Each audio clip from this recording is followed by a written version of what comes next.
So naman tayo ng iskabitsing isda na walang carrots, luya, bell pepper. Girl natin ng paraan ang ating iskabitsi dahil naubos natin ang ating carrots. So ayan, maganda tong isda na to guys, malalaki. At tamang-tama ang aking pagka-fry. Guys, ganito na pang itsura ng ating iskabitsi. Mukha naman siyang iskabitsi.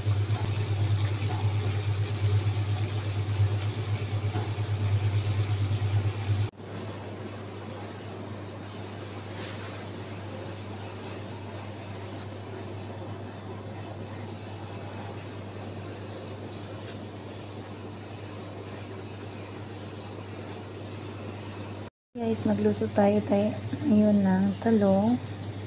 Ito ang recipe natin, adobong talong. So, ito ang ingredients natin, onion, garlic, tsaka chili. Tsaka hindi mawawala ang ating dato pati soy sauce.